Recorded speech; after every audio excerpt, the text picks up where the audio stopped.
Well, Georgia could be in black jerseys Saturday night. We'll see when they come out of the tunnel, but there was a video that was published on Instagram this week showing seamstresses, I think is the correct word, working on Georgia's black jerseys that were released earlier this year by Nike with some special up-to-date logos and icons on there. So this would be the first time since 2016 that Georgia would wear black if they do choose to do that.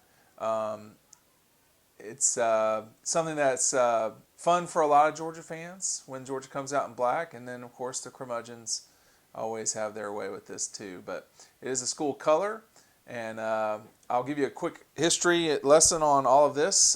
Dean Legge from Dog Post, making you a smarter Georgia fan. The black jerseys really came into modern Georgia in 2007, which is 13 years ago now. And I remember that fall, how the excitement building towards that Auburn game. It was really a clash of two pretty good teams that fall, and Georgia really needed late in the game to pull away from Auburn. That game became a blowout. It certainly wasn't the entire time, but that spring, I don't know. I don't know how or why I sort of ran into Mark Richt. It was in the football facility. And I asked him, it was just me and him. And I said, have you ever thought about changing the jersey kind of at all? Because he had changed the jersey.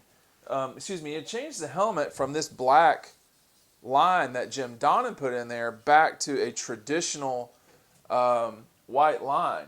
And he made the white line thicker in the middle of the helmet than Vince Dooley's time and Ray Goff's time. And Mark's response to me was that he said, no, not really. He said, whenever Georgia plays, I want people to know that it's Georgia. And that's the thing about, Georgia and Alabama and to some degree teams like Michigan. Very, very rarely have they messed with their uniforms, but specifically Auburn, Georgia, Alabama, they don't normally wear alternative uniforms. Georgia's rarely worn it. So when they go on the road, white tops, silver breeches. When they're at home, red tops, silver breeches, and they don't really mess with it. Clemson will wear purple on top, which is strange because purple used to not be a color at Clemson. You look at LSU. LSU has worn purple as well.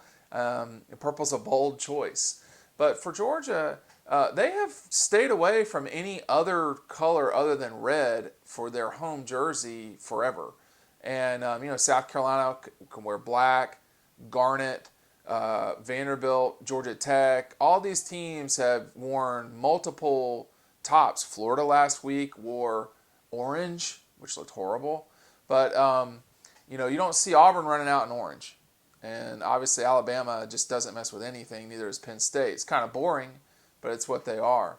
Ohio State started messing with things. So when Mark and I were talking in 2007 in the spring, little did I know that by then he had either ordered those jerseys or he was about to order those jerseys.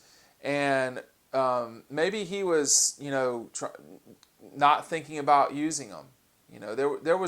That was a different time, for sure.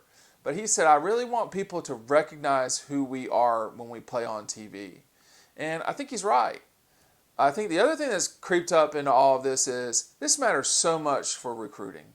It matters a lot for younger kids who want to see new things. And I'll say this, the night before Georgia played Auburn, I went to go see A.J. Harmon.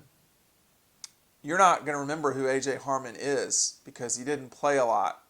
But he was coming down to Clemson and Georgia, and he had been committed. I think even at the time he may have been committed to Clemson.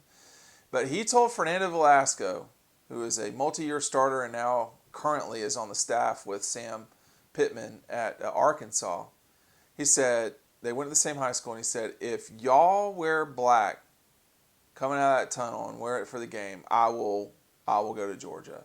And he did. And that was the sort of stuff. A.J. Harmon was a big deal in recruiting back in the day. He was a guy that a lot of people wanted to get a hold of. And Georgia won. Did they win because of the black jerseys? I don't know. So we'll see what comes of this, but there's no doubt that it's out there. It's been produced. It's clear from the Instagram post. The question is, will Georgia actually wear it? Or is this some sort of giant ruse to not, to throw people off the scent? I'm not saying they are for sure, but it's pretty clear someone's working on black jerseys, and Georgia only has 2 home games left. So this is not abnormal for them to work on them during the week. That's what they do. Dean Legge from Dog Post, making you a smarter Georgia fan. Make sure that you sign up for our newsletter, and we'll see you on the website.